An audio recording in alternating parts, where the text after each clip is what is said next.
Episode 2 of Daily Coach TV is going to be live on July 8th, that's a Wednesday, at 12:30 p.m. Eastern, 9:30 a.m. Pacific.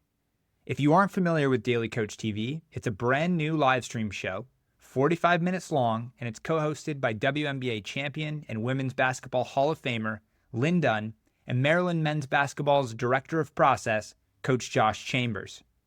Our first episode featured 3 special guest coaches, Carol Hutchins from Michigan Softball, Mark Trestman from the Chicago Bears, and Jay Martin from Ohio Wesleyan Soccer. And together, the group of 5 coaches talked about core values. You can join the show live by registering at the link in the description. If you can't join us live, register anyway and we'll send you the replay that you can watch through the weekend. For those of you that can make it live, don't forget to bring your questions. We'll see you on July 8th. Welcome to the Daily Coach's Sports Leadership Lessons, a reading of some of our greatest hits from more than 6 years of email newsletters that have been read by tens of thousands of leaders and learners. If you want our latest newsletter delivered to your inbox every day, you can subscribe for free at thedaily.coach/subscribe or follow the link in the description. The panic after the parade. Days after cutting down the nets and securing a national championship in 2023, Connecticut men's basketball coach Dan Hurley found himself alone in the bowels of the New York Stock Exchange when he whispered to his wife, "I'm having a panic attack." The moment was jarring because around him was the confetti, the cameras, the celebration, and yet his inner world didn't feel triumphant at all. He reflected, "Don't get me wrong, winning the title was an incredible feeling in the moment, but it hasn't fulfilled me in a way that it maybe thought it would. I was probably chasing that championship, thinking there'd be some level of healing. It's like realizing there's no Santa Claus." In other words, success on the scoreboard didn't smooth over the emotional terrain underneath. Hurley's willingness to admit that is a leadership lesson in itself. Hurley's program went back-to-back national championships in 2023 and 24, a rare feat in the modern era of college hoops. And in 25, Hurley's third-ranked Huskies were again one of the top teams in the country, with a loaded roster full of elite players. But what many fans don't see is the internal grind that accompanies such an achievement. Hurley has openly discussed his battle with major depression, panic attacks, and the pressure cooker environment of elite coaching.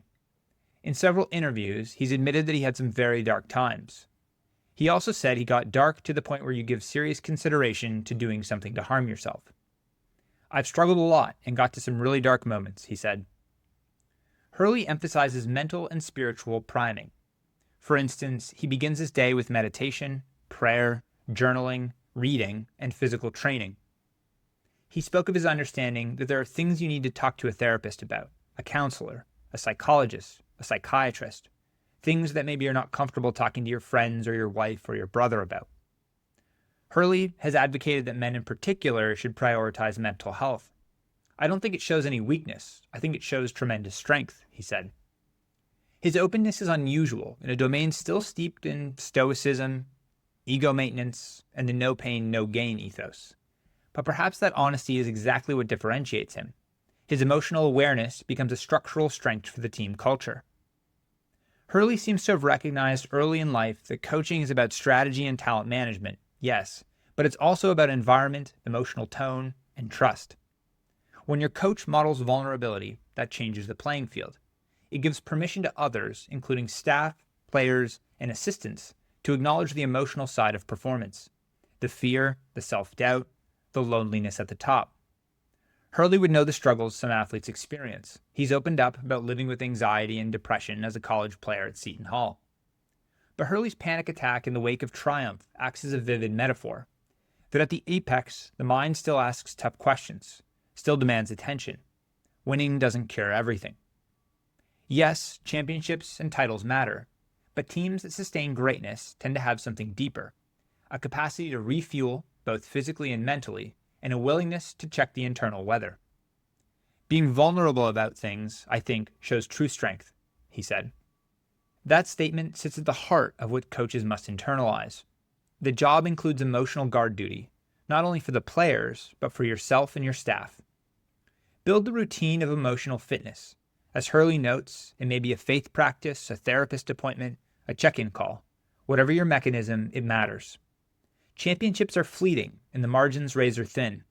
The sustained edge might come from X's and O's, but also from emotional readiness, the willingness to sit and ask the uncomfortable question, and to recognize the pressure. Lead from that place, and the winning takes care of itself.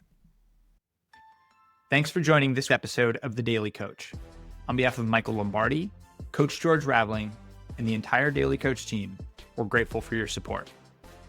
Remember, the most important person you will ever lead is yourself.